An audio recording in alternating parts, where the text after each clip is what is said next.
يهده الله فلا مضل له ومن يضلله فلا هادي له ونشهد أن لا إله إلا الله وحده لا شريك له ونشهد أن سيدنا ونبينا ومولانا محمدا صلى الله عليه وسلم عبده ورسوله. وقال الله تعالى مخبرا وآمرا: إن الله وملائكته يصلون على النبي يا أيها الذين آمنوا صلوا عليه وسلموا تسليما. اللهم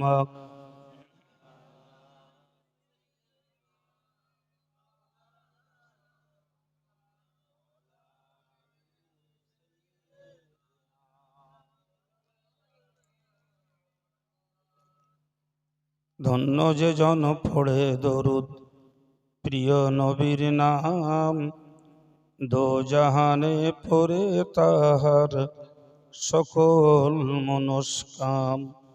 মনের মাঝে ফুটিয়ে নবীর প্রেমের শত দল, সাল্লি আলা মুহাম্মাদিন বল সকলে বল। আল্লাহুম্মা সাল্লি আলা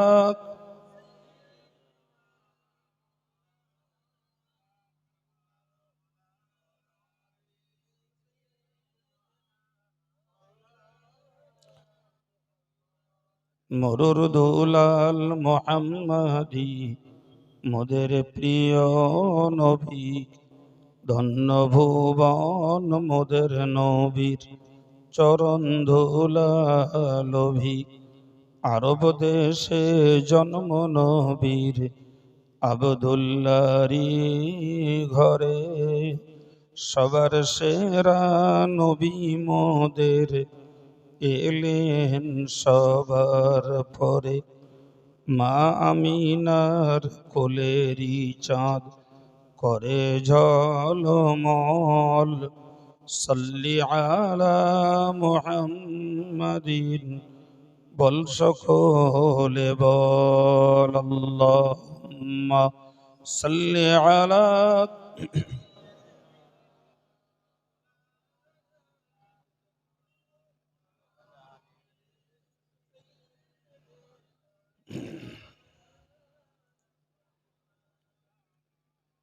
একটু কলেমা শরীফে জিকির করেন। লা ইলাহা ইল্লাল্লাহ, লা ইলাহা ইল্লাল্লাহ, লা ইলাহা ইল্লাল্লাহ, লা ইলাহা ইল্লাল্লাহ, লা ইলাহা ইল্লাল্লাহ, লা ইলাহা ইল্লাল্লাহ, লা ইলাহা ইল্লাল্লাহ, লা ইলাহা ইল্লাল্লাহ মুহাম্মাদুর রাসূলুল্লাহ। আল্লাহুম্মা সাল্লি আলা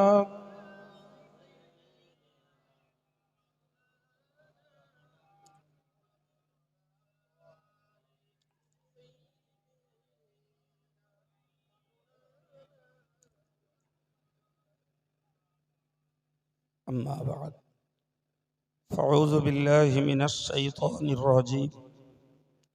يا أيها الذين آمنوا اتقوا الله وكونوا مع الصادقين.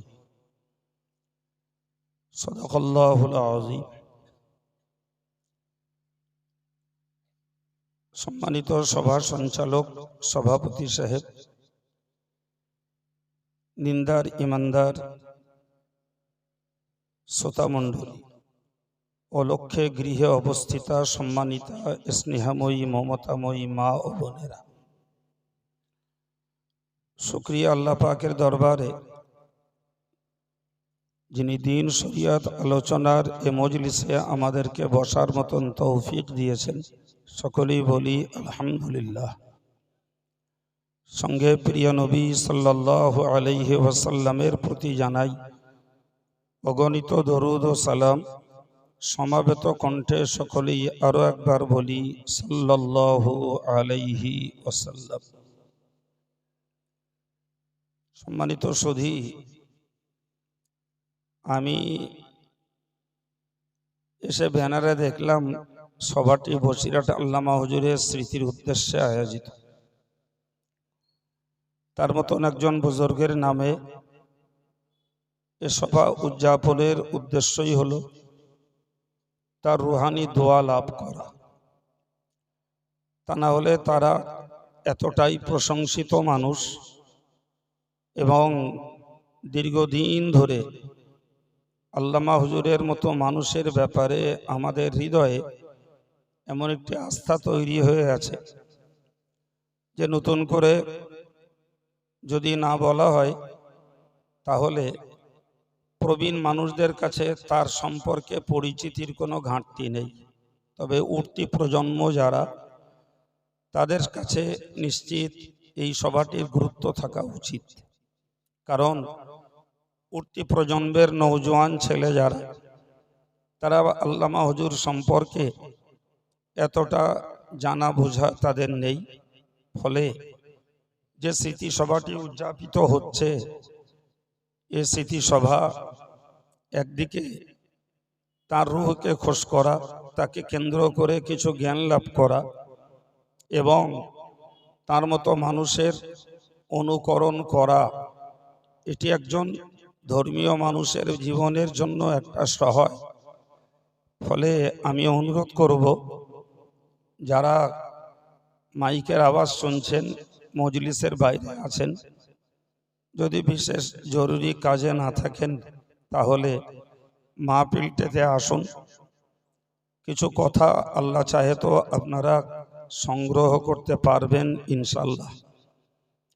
তো আমি কোরআন শরীফের ছোট্ট একটি আয়াত আপনাদের কাছে পরিবেশন করেছি। আল্লাহ তৌফিক দিলে আয়াতটিকে সামনে রেখেই কিছুক্ষণ কথা বলবো ইনশাল্লাহ। শুরুতেই হামনাদ রসুলের প্রতি দরুদ জ্ঞাপন এবং তাওহীদের কালেমার কয়েক মুহূর্ত জিকির আমরা করেছি, আল্লাহ কবুল করেন। আমরা যারা শরীক হয়েছি, আল্লাহ আমাদের ইহ পরকালের জন্য এটাকে নাজাতের ওসিলা বানিয়ে দেন, বলুন আমিন। একবার দরুদ শরীফ আল্লাহুম্মা।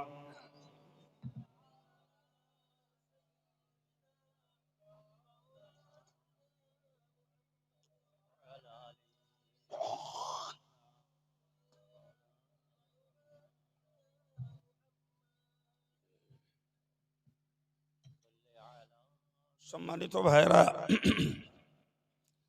আমি কোরআন শরীফের একটি আয়াত আপনাদের কাছে তেলাওয়াত করেছি।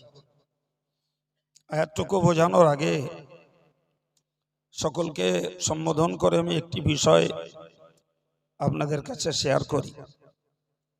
মনে রাখুন, ওয়াজ নসিহত একটি জ্ঞান চর্চার মজলিস, যেখানে আলোচিত হয় উল্লেখযোগ্য কোরআন এবং হাদিস, আনুষঙ্গিক প্রয়োজন বিধায় ইজমা কিয়াস সম্বলিত বিষয়গুলিও আলোচিত হয়। মূলত আমাদেরকে একটা বিষয় জানতে হবে যে ইসলাম একটি জ্ঞানের ধর্ম, আর এই ধর্মটাকে চর্চা করার জন্য প্রয়োজন মতো জ্ঞান লাভ করা প্রত্যেকটি মানুষের জন্য আবশ্যক। যদি অজ্ঞানতার সঙ্গে কেউ কোনো কাজ করতে যায়, কেউ কোনো কথা বলতে যায়, সেটিতে ভুল হওয়ার সম্ভাবনা বেশি। এর মানে এই নয় যে জ্ঞানীদের ভুল হয় না, জ্ঞানীদেরও ভুল হতে পারে। তবে অজ্ঞ যারা, মূর্খ যারা, অপড়ুয়া যারা, তাদের ভিতরে কাজ কথার ভুলের সম্ভাবনা বেশি থাকে। এই জন্য ইমাম বুখারী বলেছেন, আল ইলমু ক্বাবলাল কওলি ওয়াল আমাল। ইমাম বুখারী বলেন, প্রত্যেকটা কাজের পূর্বে এবং কথা বলার পূর্বে মানুষকে প্রয়োজন মতো জ্ঞান লাভ করা দরকার। যদি জ্ঞান লাভ না করে কথা বলি, সেটাও যেমন ভুলের সম্ভাবনা। আর যদি জ্ঞান লাভ না করে কোনো কাজ করতে যাই, সেটাও তেমন ভুলের সম্ভাবনা। সেই জন্য প্রয়োজন মতো জ্ঞান লাভ করা প্রত্যেকটা দিনদার ইমানদার মানুষের জন্য অত্যন্ত জরুরি। দ্বিতীয় একটা কথা বুঝুন, সেটা হলো এই, ভাই আমরা জ্ঞান লাভ করলে দুটো জিনিস পাই। একটি হলো কিছু করণীয় কর্তব্যের বিষয়ে আমরা জানা বোঝা করতে পারি।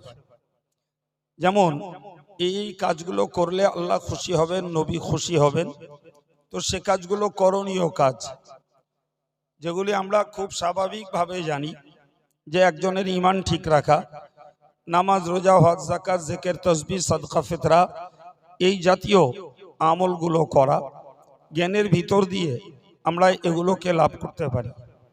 ঠিক পাল্টা আর একটা দিকে আমাদের মনে রাখতে হয়, সেটি হলো ওই রকম জ্ঞান সঞ্চয়ের ভিতর দিয়ে আমার এই আমলগুলির ক্ষতি না হয়, এই আমলগুলি আমার নষ্ট না হয়, তার জন্য শরীয়ত বিরোধী কাজগুলো থেকে আমার বাঁচার জ্ঞানটাও লাভ করতে হয়।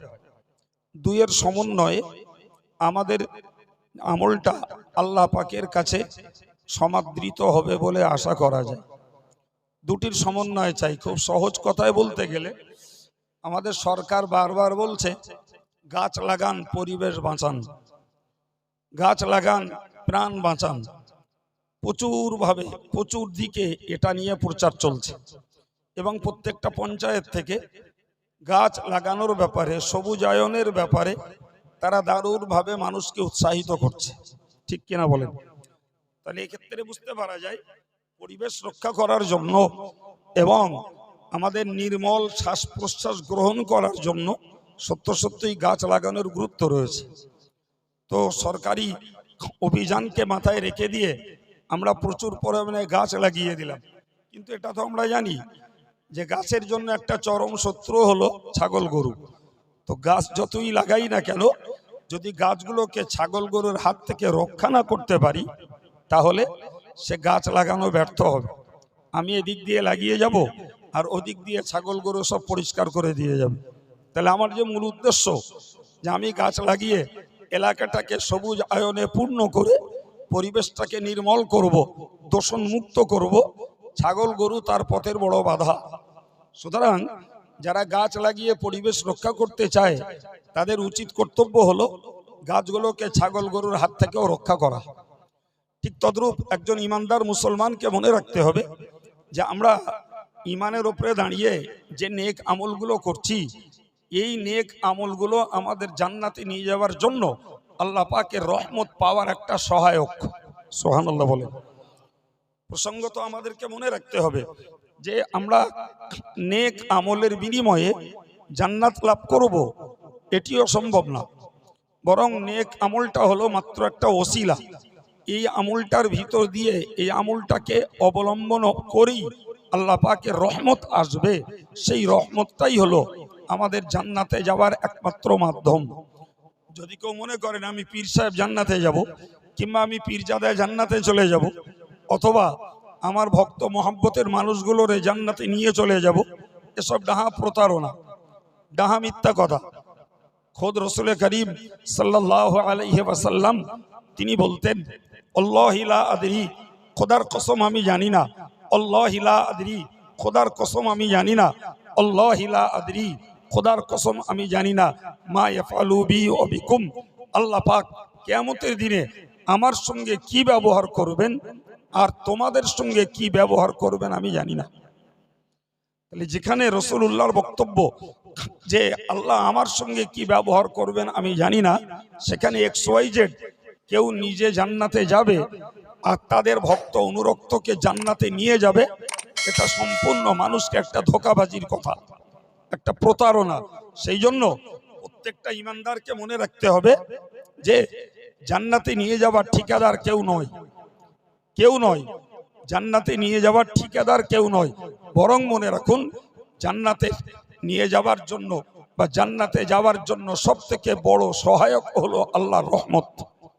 সেই জন্য আমাদের জীবনে এলেম আমল যাই থাক না কেন, আমাদের এই সঙ্গে আল্লাহ পাকের কাছে কামনা করতে হবে যে আল্লাহ তোমার রহমত দিয়ে আমাদেরকে হেফাজত করো, তা না হলে নাজাত পাওয়ার রাস্তা হবে না। কথা বুঝতে পারা যাচ্ছে? রাসূল করিম সাল্লাল্লাহু আলাইহি ওয়াসাল্লাম সাহাবায়ে কেরামদেরকে জিজ্ঞাসা করেছিলেন, হে সাহাবীরা, তোমরা বলতে পারো কেউ কি তোমাদের আমলের বিনিময়ে জান্নাতে যাবে? তো সাহাবীরা খুশির সঙ্গে বলেছিলেন, জি হ্যাঁ ইয়া রাসূলুল্লাহ, আমরা আমাদের আমলের বিনিময়ে জান্নাতে যাব আশা করি। প্রিয় নবী তাদের কথা শুনে জবাবে বলেছিলেন, আমি মুহাম্মদুর রাসূলুল্লাহ, আমার আমলের বিনিময়ে জান্নাতে যাব এই আশা ভরসা আমার নেই। কেন বললেন রসুলের কথা? এ কথা রাসূলুল্লাহ কেন বললেন? এই কথাটা বলার পিছনে রহস্য হলো তোমরা আমলের উপরে নির্ভরশীল হয়েও না। রাসূল বললেন, হাত্তা তাগাম্মাদানি আল্লাহু বিরহমাতিহি, যতক্ষণ পর্যন্ত আল্লাহ পাক তার রহমত দিয়ে আমাকে ঢেকে না ফেলবেন, তার রহমত দিয়ে আমাকে আবৃত না করবেন, রহমত দিয়ে আমাকে ঘিরে না ফেলবেন, ততক্ষণ পর্যন্ত আমি জান্নাতে যাব আশা করতে পারি না। সুবহানাল্লাহ বলে। এ থেকে আমাদেরকে অন্তরে ভয় সৃষ্টি করার দরকার যে রাসূল করিম সাল্লাল্লাহু আলাইহি ওয়াসাল্লামের মতো নিখুঁত মানুষটার, যিনি হাবিবুল্লাহ, তেনাকে যদি জান্নাতে যেতে আল্লাহ পাকের রহমতের মুখাপেক্ষী হতে হয়, মানে তার নিম্ন স্তরে সারা পৃথিবীর যত উচ্চ মানের ব্যক্তিত্ব কেউ হন না কেন, তাহলে তিনিও আল্লাহর রহমতের বাইরে আল্লাহ পাকের জান্নাতের আশা করতে পারেন না। প্রিয় ভাইরা আমার,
কি বলতেছিলাম যে রাসূল করিম সাল্লাল্লাহু আলাইহি ওয়াসাল্লাম বোঝালেন যে তোমরা তোমাদের আমলের বিনিময়ে জান্নাতে যাবার আশা রাখতে পারো, কিন্তু আমি আল্লাহ পাকের রহমত ব্যতীত আমলের বিনিময়ে জান্নাতে যাবার আশা করি না। আমাদেরকে এর থেকে শিখতে হবে এটাই যে কারোর ইলম আমল এবং কারোর উচ্চ বংশীয় সম্পর্ক, এসব কিছুতে আল্লাহ পাকের জান্নাত দখল করা যাবে না, বরং ইমান আমলের সঙ্গে সর্ব অবস্থাতেই আমাদেরকে আল্লাহ পাকের রহমতের মুখাপেক্ষী হওয়াই লাগবে। দেখুন, ফুরফুরা শরীফের পীর মুজাদ্দিদে জামান দাদা হুজুর কিবলা রাহিমাহুল্লাহ, তিনি বলতেন যে কোরআন শরীফের একটি আয়াত যদি না থাকতো তো আমি আবু বকর আল্লাহর আযাবের ভয়ে বুক ফেটে মারা যেতাম। তিনি বলতেন যে আল্লাহ পাক কোরআন শরীফে বলেছেন লা তাকনাতু মির রাহমাতিল্লাহ, তোমরা আল্লাহর রহমত থেকে নিরাশ হয়ে যেও না। ইন্নাল্লাহা ইয়াগফিরুয যুনুবা জামিআ, নিশ্চিত আল্লাহ পাক সমস্ত গুনাহকে মাফ করবেন। সুবহানাল্লাহ। তো আল্লাহ পাক এই যে আয়াতটাকে কোরআন পাকে উল্লেখ করেছেন, এই উল্লিখিত আয়াতটার প্রতি ফুরফুরা পীর সাহেব কেবলার এতটাই আস্থা যে আল্লাহ যখন বলেছেন যে আমার রহমত থেকে তোমরা নিরাশ হয়ে যেও না, ফলে আশা করা যায় আল্লাহ আমাদের প্রতি রহমত নাজিল করবেন। সেই রহমতের ওসিলায় আল্লাহ পাকের কাছে আমরা ক্ষমার যোগ্য হব। তো তেনার বক্তব্য ছিল যদি এমন একটি আয়াত কোরআনে না থাকতো তাহলে আমি আল্লাহ পাকের আযাবের ভয়ে বুক ফেটে মারা যেতাম। এবার বলুন, তার মতন একজন আলেম, মুহাদ্দিস এবং শেখ মুজাদ্দিদ, তার ভিতরে এতটা খোদা ভীতি, তার এলেম, আমল, আধ্যাত্মিকতা, পরেশগারিতা, এই সব কিছুর উপরে তিনি আত্মনির্ভরশীল নন, বরং তিনি আত্মনির্ভরশীল কিসের উপরে? আল্লাহ পাকের রহমতের উপরে। সুতরাং আমি আমার এই ছেলেদের, ভাইদেরকে অনুরোধ করে বলবো যে কোনো বক্তা, কোনো পীর সাহেব আর কোনো পীরজাদার এই জাতীয় কথাতে আত্মবিশ্বাস করে বিপদে পড়বেন না, বরং নিজের আমল নিজে করতে উদ্যোগী হন এবং সেই সঙ্গে আল্লাহ পাকের রহমতের প্রতি প্রগাঢ় আস্থা রাখুন আর আল্লাহর রহমতের প্রত্যাশী হন। যদি আল্লাহ রহমত করেন তাহলে আমাদের নাজাতের ওসিলা হবে ইনশাআল্লাহ। সম্মানিত ভাইরা, কোরআন শরীফে আল্লাহ উল্লেখ করেছেন হযরত নবী সুলাইমান আলাইহিস সালাম তিনি আল্লাহ পাকের কাছে দোয়া চাইতেন, আদখিলনি বিরহমাতিকা ফি ইবাদিকাস সালিহিন। সুবহানাল্লাহ। আর একটু জোরে বলে। কোরআনের এই কথাগুলো বুঝবার লোক নাই রে ভাই। এমন কি যে মোল্লা মৌলভীগুলো বোঝে, তারাও স্বার্থের জন্য ভাই অন্যায় কথার কাছে আত্মসমর্পণ করে আর বেমালুম হক জিনিসটাকে হজম করে। আল্লাহ পাক কোরআনে বললেন যে হযরত সুলাইমান আল্লাহর কাছে দোয়া চাইতেন, আদখিলনি বিরহমাতিকা, এ আল্লাহ তোমার রহমতের বিনিময়ে তুমি আমাকে ঢোকাও ফি ইবাদিকাস সালিহিন, তোমার নেককার বান্দাদের অন্তর্ভুক্ত করো, তোমার নেককার বান্দাদের দলে আমাকে ঢোকাও তোমার রহমতের বিনিময়ে। কিসের বিনিময়? নবী সুলাইমান বলেননি যে আল্লাহ তুমি আমাকে নবুয়ত দিয়েছো ফলে আমাকে নেককার বান্দা হিসেবে গণ্য করো। তিনি বলেননি যে আল্লাহ পৃথিবীর বাদশাহিত্ব আমাকে দিয়েছো ফলে তুমি আমাকে নেককার বান্দাদের দলভুক্ত করো। তিনি একবারও বলেননি যে আল্লাহ তুমি পশু পাখির ভাষা বুঝবার মতো ক্ষমতা আমায় দিয়েছো, বিনিময়ে তুমি আমাকে নেককার বান্দাদের দলভুক্ত করো। এসব কোনো কথাই বলেননি। তিনি বললেন আল্লাহ তোমার রহমতের বিনিময়ে আমাকে তোমার নেককার বান্দাদের দলভুক্ত করো। এরপরে বলেন পৃথিবীর কোন মহারথী রয়েছে যিনি নিজে সাধু হবেন, নিজে নেককার হবেন, নিজে জান্নাতে যাবেন, আর তাকে যারা মোহাব্বত করবে তাকে বুকে করে নিয়ে জান্নাতে চলে যাবেন? এগুলো নিছাক পাগলের প্রলাপ ছাড়া আর কিছু নয়। জি, আমি কি বলতে বলতে এই কথাগুলো আপনাকে শোনালাম, আমি আপনাকে শুনিয়েছি, খেয়াল করুন। মনে রাখতে হবে যে আমরা আল্লাহ পাকের জান্নাত পাওয়ার জন্য দুটি দিককে মাথায় রাখবো। একটি হলো আল্লাহর রাসূলের নির্দেশ মতো নেকির কাজগুলোকে আমাদের করা লাগবে। সঙ্গে বলেছি শুধু নেকির কাজগুলো করলে হবে না, আনুষঙ্গিক নেকির কাজের সঙ্গে আল্লাহর রহমতের ভিখারি আমাদের হওয়া লাগবে। কথা মনে পড়ছে কি? হ্যাঁ, এটা যেন মনে না হয় যে আমি সিদ্দিক বংশের লোক, আমি সৈয়দ বংশের লোক, কি আমি কাজী মুঘল পাঠান মীর বংশের লোক, অথবা আমি শেখ বংশের লোক, কিংবা আমি বড় আলেম, বড় মুফতি, বড় মৌলানা, আমি বড় মুফতি, আমি পীরজাদা।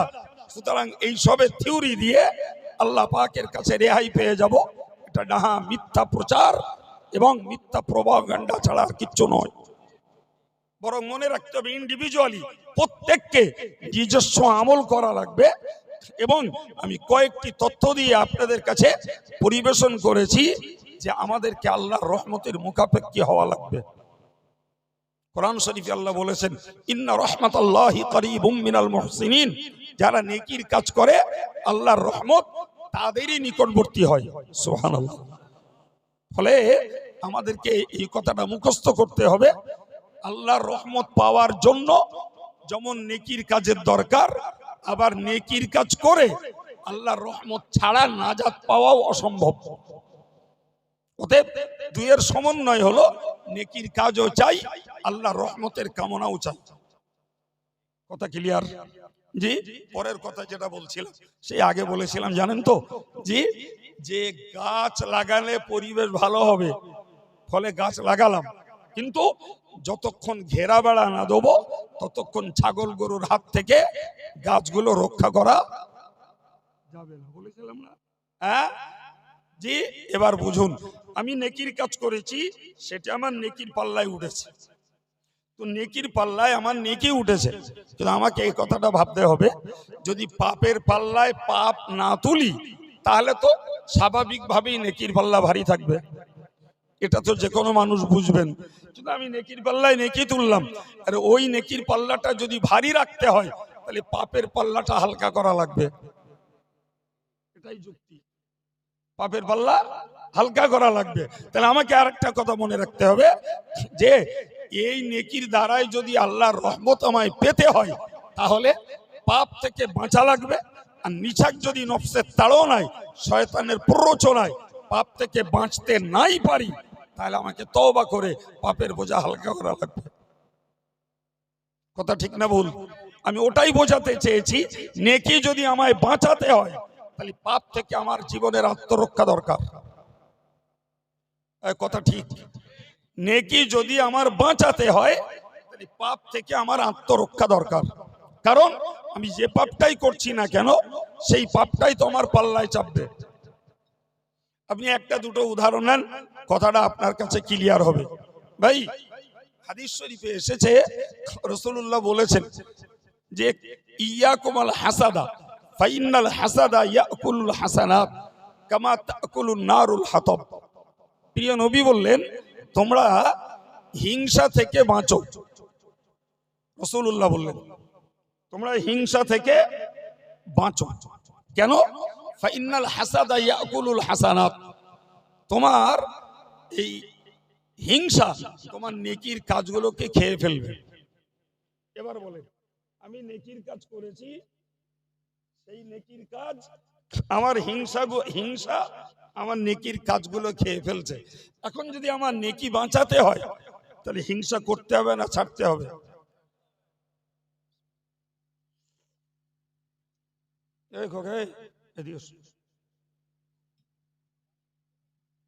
আধ ঘন্টা পরে তো গুড় গুলে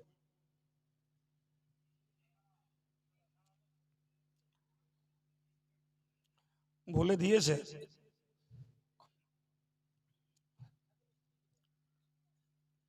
সম্মানিত ভাইরা আমার, কি বললাম, যে আমি নেকির কাজ করেছি, কিন্তু রসুল যখন বলছেন যে হিংসা তোমার নেকিগুলো খেয়ে ফেলবে, তাহলে আমার নেক কাজ যদি বাঁচাতে হয় তাহলে হিংসা থেকে আমার আত্মরক্ষার দরকার, না কি বলবেন? হিংসা থেকে আমাকে বাঁচা দরকার, তা না হলে আমার কষ্ট এবং কষ্টের নেকিগুলো সব শেষ করবে হিংসা। কথাটা তো আমি বলি নাই, কথাটা আমাদের সবার জন্য প্রয়োজন, বলেছেন রাসূলুল্লাহ। কে বলেছেন? রাসূলুল্লাহ। তাহলে হিংসা থেকে যদি না বাঁচতে পারি তাহলে আমার নেকিগুলো নষ্ট করবে।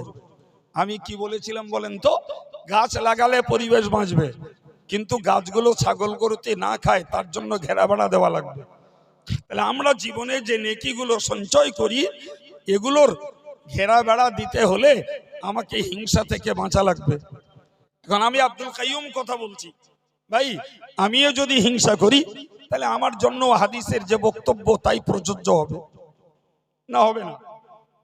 জি বলেন বলেন ভাই, হিংসা কারে বলে? ছোট্ট করে এতটুকু বুঝুন ভাই, হিংসা হলো ওর নাম, যে হিংসা হলো এর নাম যে আল্লাহ তুমি আমায় কোনো নিয়ামত দাও, এটা হিংসা নয়, কিন্তু ওরটা নষ্ট হোক আর আমারটা হোক, এর নাম হিংসা। মাথায় রাখতে হবে। আমি আল্লাহর কাছে চাইছি আল্লাহ আমাকে ইলম দাও, আমল দাও, অর্থ দাও, জমি জায়গা দাও, ঘর বাড়ি দাও, কোনো দোষ নাই, যত পারেন চান, আল্লাহ দিলে আপনি নেবেন। কিন্তু আর একজনকে আল্লাহ দিয়েছেন, আর একজনকে আল্লাহ দিয়েছেন, তা আমি চাইছি ওরটা নষ্ট হোক, ওরটা ধ্বংস হোক, আর ওইটা আমার হোক। এর নাম কি? এর নাম হিংসা। তুমি বাবা নিজের জন্য নিজে চাও, কোনো সমস্যা নেই, কিন্তু আর একজনেরটা ক্ষতি হোক আর তোমারটা হোক, এটার নাম হিংসা। এই জাতীয় মানসিকতা আমাদের কারোর যদি থেকে থাকে, তাহলে আমার নেকিগুলো নষ্ট হবে। প্রিয় ভাইরা আমার, সুতরাং আমরা মনে রাখবো যে হিংসা কখনো আমরা করব না। নফস হিংসা সৃষ্টি করে, শয়তান হিংসা সৃষ্টি করে। শয়তান জানে যে আমার জীবনের ইবাদত আমল সবকিছু ধ্বংস হয়েছে, যার নাম্বার 1 ছিল আমার মধ্যে হিংসা। কি ছিল? জি, এই হিংসাই ইবলিসকে শেষ করেছে, হিংসা ইবলিসকে নষ্ট করে দিয়েছে। প্রিয় ভাইরা আমার, তো আমি আপনাদেরকে বোঝাতে চাইছি যে আমরা হিংসা থেকে আত্মরক্ষা করব। মনে রাখবেন, হিংসা অন্তরের একটি রোগ। যে মানুষগুলোর ভিতরে হিংসা থাকে, এরা কখনো আল্লাহওয়ালা হয় না, এরা কখনো পীর বুজুর্গ হয় না। হিংসুটে মানুষ কোনোদিন আল্লাহ পাকের নৈকট্য লাভ করতে পারে না। একদম স্ট্যাম্পে আপনি লিখে রাখতে পারেন, হিংসুটে মানুষ কোনোদিন আল্লাহওয়ালা হয় না, বুজুর্গ হয় না। সে সাধারণ মানুষ হোক, আলেম হোক, আর পীর বংশের কেউ হোক না কেন, যদি হিংসুটে হয়, সে আল্লাহ পাকের প্রিয় হতে পারে না। সুতরাং হিংসা থেকে আম জনতা থেকে শুরু করে সর্বস্তরের মানুষকে বাঁচা একান্ত প্রয়োজন। প্রিয় ভাইরা আমার, পরের একটা হাদিস শুনুন। প্রিয় নবী বলেছেন, লা ইয়াদখুলুল জান্নাতা মান কানা ফি কলবিহি মিসকালু যাররাতিন মিন কিবার। দেখুন, আমরা আম ইমানদার, সুতরাং আমরা নামাজ, রোজা, হজ, যাকাত, জিকির, তাসবিহ যেগুলো আদায় করি, আমরা জাহান্নাম থেকে বাঁচার জন্য আর জান্নাতে যাওয়ার জন্য। ঠিক কিনা বলেন? জি। তবে যারা উচ্চাঙ্গের আল্লাহর ওলি, তারা এসব কিছুর জান্নাত জাহান্নামের জন্য তারা আমল করে না। মুখস্থ রাখুন, মনে রাখুন, যারা আল্লাহর প্রকৃত ওলি, তারা জাহান্নামের ভয়েও আল্লাহর ইবাদত করে না, তারা জান্নাতের লোভেও আল্লাহর ইবাদত করে না। তারা একমাত্র ইবাদত করে আল্লাহ পাককে রাজি খুশি করার জন্য। আর একটু জোরে বলুন। হযরত বড় পীর সাহেব কেবলাকে জিজ্ঞাসা করা হয়েছিল, হুজুর, এই আপনি এত কিছু ইবাদত আমল করেছেন, বিনিময়ে যদি আল্লাহ আপনাকে জাহান্নাম দেন?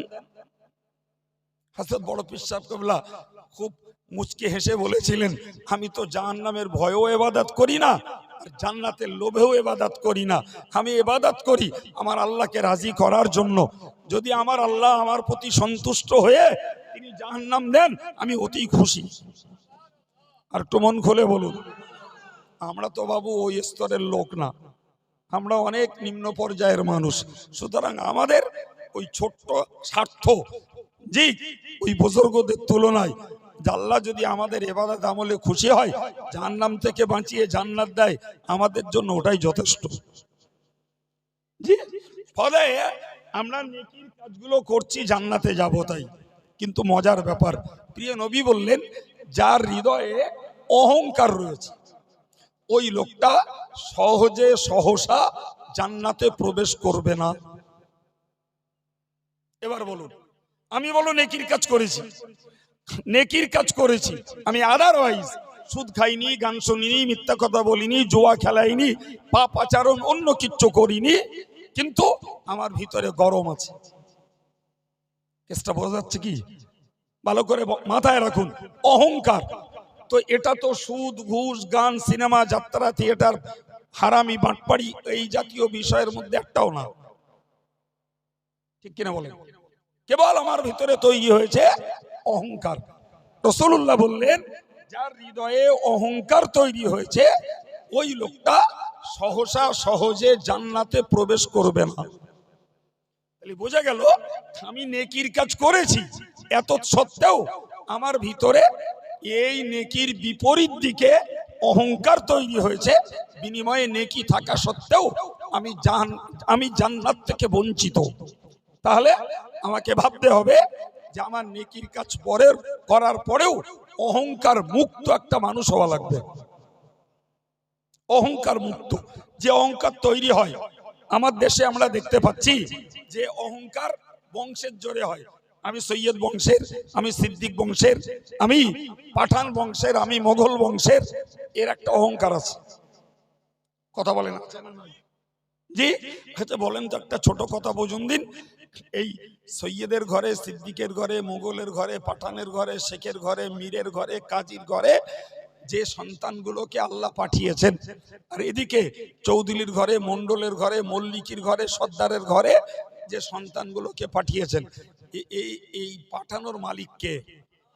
এখন যদি এই শেখ সৈয়দ সিদ্দিক কাজী গাজী মোগল পাঠান এই বংশে কারোর পাঠালি, তার যদি ওর জন্য কোনো দাম বাড়ে তাহলে আল্লাহর উপরে তো পক্ষপাতিত্বের অভিযোগ উঠবে। যারা নিচু শ্রেণীর তারা এক কথায় তো বলবে, আল্লাহ তুমি যদি আমার ওই ঘরে পাঠাতে তাহলে বিনা কামাই ধোনাতে আমি তো বিরাট পথ পেয়ে যেতাম। আমার যদি ওই ঘরে পাঠাতে তাহলে আমি তো ওই বংশের লেভেলের জোরে মানুষের কাছে সম্মানিত হয়ে যেত। তুমি কেন আমারে মন্ডলের ঘরে পাঠালে, কেন আমারে চৌধুরীর ঘরে পাঠালে, কেন আমার মল্লিকির ঘরে পাঠালে, কেন আমাকে উঁচু বংশে পাঠালে না? কথা বলে। সুতরাং এই উঁচু বংশ আর নিচু বংশ এটা ভাগ করেছি আমরা।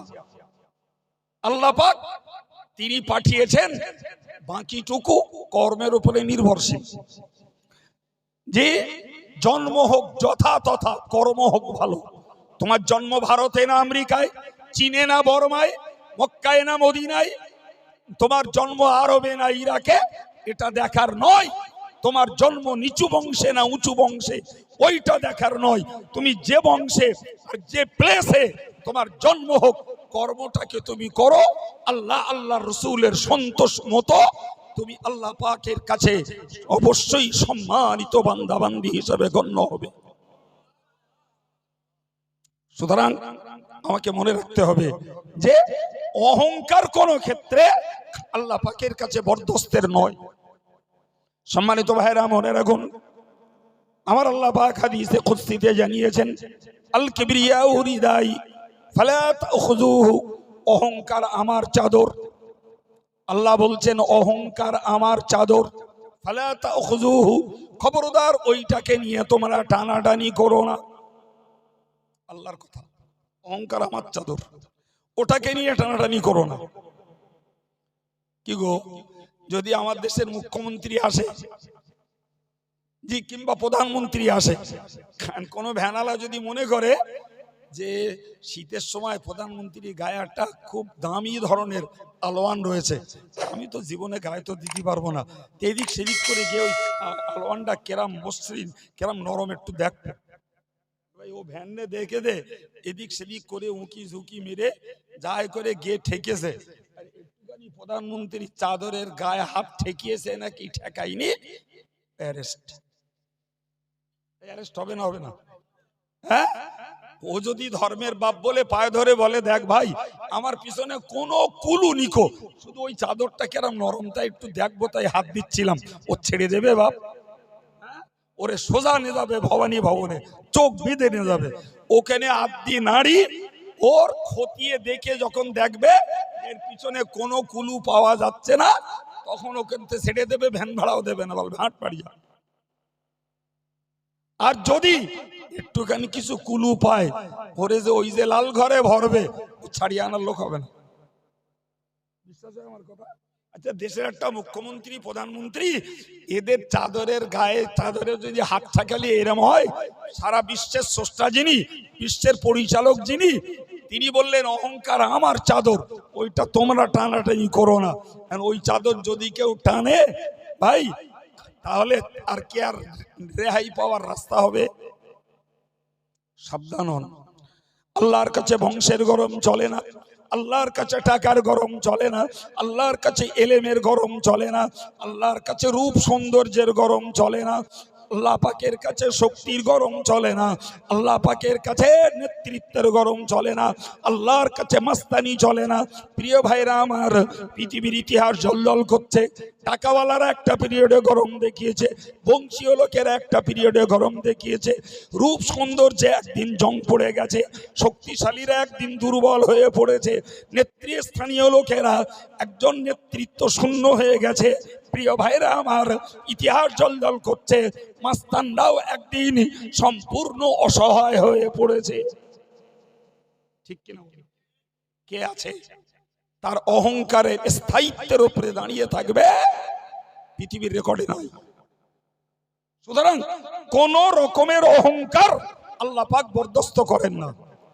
এখন যদি কথার কথা আমার হক কথাটা শুনে আপনি যদি বলেন কাইম সাহেব অহংকারী, তুমি অহংকারের মানেই বোঝো না, অহংকারের অর্থই বোঝো না তুমি।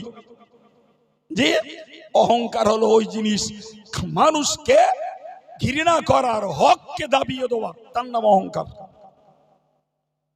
বাতরুল হক অগমতুন নাস, হাদিস শরীফে নবী বলেছেন, যারা হককে দাবিয়ে দেয় আর যারা মানুষকে হেকারত করে, তাচ্ছিল্য করে, অবজ্ঞা করে, ঘৃণা করে, তারাই অহংকারী। প্রিয় নবী সাহাবী বললেন, হুজুর একজন লোকের জামাটা সুন্দর, একজন লোকের জুতোটা সুন্দর, যে এই লোকটা কি? প্রিয় নবী বললেন যে কারো জামা সুন্দর, কারো জুতো সুন্দর না, ওই লোকটা অহংকারী নয়, ওই লোকটা অহংকারী নয়। কেউ চাইছে আমার জুতোটা সুন্দর হোক, আমার জামাটা সুন্দর হোক, এটা অহংকার নয়। অহংকার হলো বাতরুল হক্কি গমতুন নাস, মানুষকে ঘৃণা করা, তাচ্ছিল্য করা আর হকটাকে দাবিয়ে দেওয়া, হকটাকে ছপিয়ে দেওয়া, এর নাম অহংকার। আমার ক্ষমতার জোরে, আমার মাস্তানির জোরে, টাকার জোরে হকটাকে আমি দাবিয়ে দিলাম আর মানুষকে ছোট করলাম, হেকারাত করলাম অন্যায় ভাবে, এর নাম অহংকার। কথা বুঝতে পারছেন না? যে জনগণের জোরে আমি হকটাকে দাবিয়ে দিলাম, ভাই এটার নাম অহংকার। অহংকার মানে শুধু বুক চাপড়ানো নয়, অহংকার মানে শুধু পেশি বল দেখানো নয়, অহংকার মানে হক কথাটা চিল্লিয়ে বলার নাম অহংকার নয়। অহংকার হলো মানুষকে ছোট জ্ঞান করে হকটাকে দাবিয়ে দেওয়া।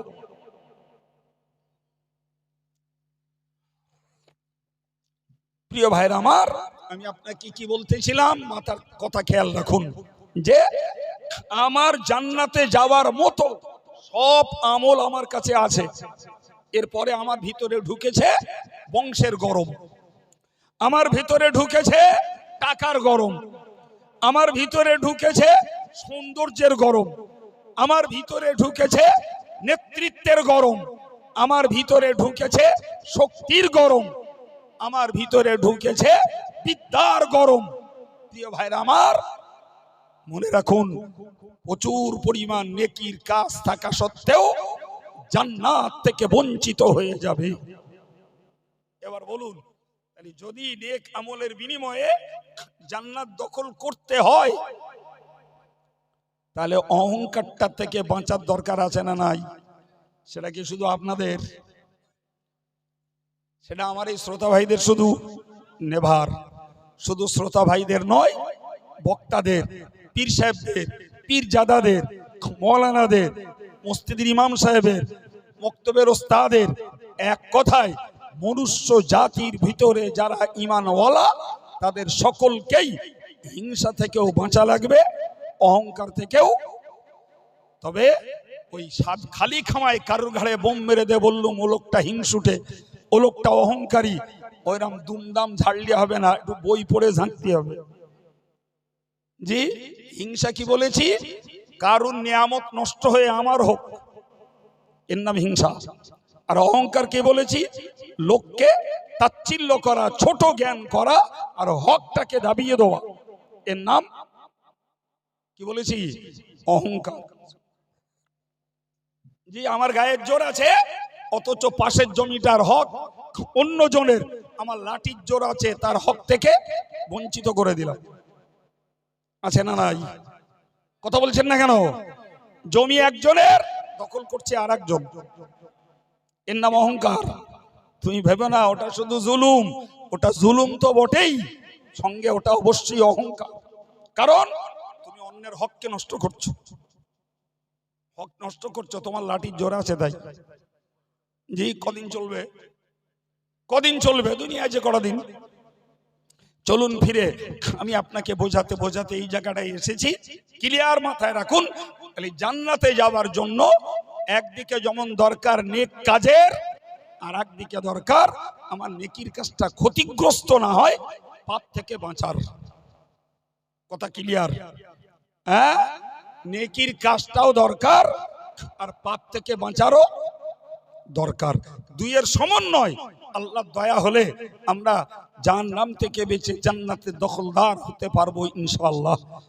শুধু নেকিতে হবে না জি, আর শুধু পাপ থেকে বেঁচেও হবে না ভাই, দুটোই দরকার। সম্মানিত ভাইরা আমার, আমি আপনাকে বোঝাচ্ছিলাম তাহলে হিংসার বিনিময়ে নেকি শেষ হবে।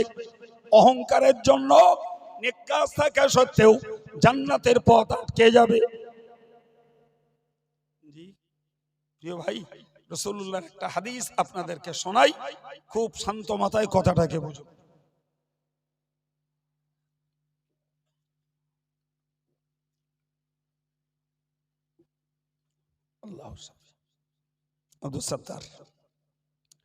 সম্মানিত ভাইরা আমার, কি বলেছি এবার বুঝুন। ভাই রাসূলুল্লাহ হযরত নবী করিম সাল্লাল্লাহু আলাইহি ওয়াসাল্লামের প্রিয় সাহাবী হযরত উবাদা বিন সামিত রাদিয়াল্লাহু আনহু, তিনি বর্ণনা করেছেন রাসূলুল্লাহ বললেন যে আজমানু লি সিত্তাম মিন আনফুসিকুম। খুব মনোযোগের সঙ্গে শুনুন, একদম মাপা হাদিস, হাদিসের ব্যাখ্যা, কোরআনের আয়াত এবং তার একদম বাস্তবমুখী তাফসীর আপনাকে বোঝাচ্ছি। প্রিয় নবী বললেন যে তোমরা নিজের পক্ষ থেকে 6টা জিনিসের দায়িত্ব গ্রহণ করো। নিজেই 6টা জিনিসের দায়িত্ব তোমরা গ্রহণ করো। কথা বোঝা গেছে? এই ছেলেরা, কথা ধরা গেছে? এ শুধু সভা না, এটা একটা ক্লাস। এই পড়াগুলো নিতে হবে, নিজের জীবনে এই পড়াগুলো করতে হবে। জি, তো রাসূলুল্লাহ বললেন যে তোমরা নিজের পক্ষ থেকে 6টা জিনিসের দায়িত্ব গ্রহণ করো। কটা জিনিসের? 6টা। কি হবে? রাসূল বললেন আজমানু লাকুমুল জান্নাহ, আমি তোমাদের জন্য জান্নাতের জামিনদার হব। সুবহানাল্লাহ। কখন বলবেন? আর একটু মন খুলে বলেন। কটা জিনিসের দাও? 6টা। 6টা জিনিসের দায়িত্ব যদি আমরা নিই, রাসূল কি নেবেন? কিসের?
কি বলেছি বাবু?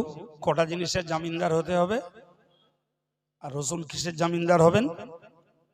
তাহলে আমরা যদি 6টা জিনিসের দায়িত্ব গ্রহণ করি, রসুল আমাদের পক্ষে জান্নাতের দায়িত্ব গ্রহণ করেছেন। সুবহানাল্লাহ।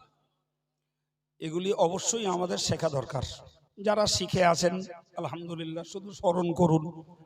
যাদের শেখা নাই তারা শিখুন। ভাই, আমাদের টার্গেট আমরা জাহান্নাম থেকে বাঁচবো, জান্নাতে যাব। ওই টার্গেটের উপরে দাঁড়িয়েই আমি শুরু থেকে কথা বলছি, ঠিক কি না? জি, তাতে বলেছি নেকির কাজও দরকার, পাপ থেকে বাঁচাও দরকার, সঙ্গে আল্লাহ পাকের রহমতের আশাবাদী হওয়াও দরকার। তাই বলেছি তো নাকি? জি, তো আমি নেকির কাজ থাকার পরেও জান্নাত থেকে বঞ্চিত হওয়ার দুটো কথা বলেছি। একটি হলো হিংসা, আর একটি হলো অহংকার। এবার আরো কিছু কথা মেসেজ নেন, আর একটু উপকার হবে। জি, প্রিয় নবী বললেন উসদুকু ইজা হাদ্দাস্তু। নাম্বার 1, তোমরা যদি জান্নাতে যেতে চাও, আর তোমাদের পক্ষে যদি আমাকে জান্নাতের জামিনদার বানাতে চাও, তাহলে জীবনে যত কথা বলো সত্য কথা বলো। কার বক্তব্য? রাসূলুল্লাহর। এখন রাসূলুল্লাহর বক্তব্য যদি হয় যে জান্নাতের জামিনদার হতে গেলে তোমাদেরকে সত্য কথা বলা লাগবে। এখন কোন ইমানদার যদি ইমানের দাবি নিয়ে মিথ্যা বেশাতি করেন, মিথ্যা কথা যদি বলেন, ভাই, তাহলে আমরা স্বাভাবিকভাবে হাদিস থেকে এই শিক্ষাটা পাই যে সত্যের পক্ষে রসুল জান্নাতের জামিনদার, নিশ্চিত মিথ্যাবাদীর পক্ষে রসুল জান্নাতের জামিনদার নয়। তাহলে একটা মানুষকে জীবনে যেমন নেকির কাজও করা লাগবে এবং পাপের কাজ থেকে বাঁচা লাগবে, তার মধ্যকার এটা একটা যে আমাকে মিথ্যাচারিতা থেকে বাঁচতে হবে। কথা বলেন। সম্মানিত ভাইরা, রসুল করিম সরকারে দো আলমকে সাহাবারা জিজ্ঞাসা করেছিলেন যে আয়াকুনাল মুমিনু বখিলান, ইমানদার কি কখনো কৃপণ হতে পারে? প্রিয় নবী বললেন হ্যাঁ, হতে পারে। তবে অন্য হাদিসে বলা আছে কৃপণতা অবলম্বন করা গুনাহের কাজ, কবিরা গুনাহ, এমনি গুনাহ নয়। তাহলে কৃপণতা অবলম্বন করা গুনাহ।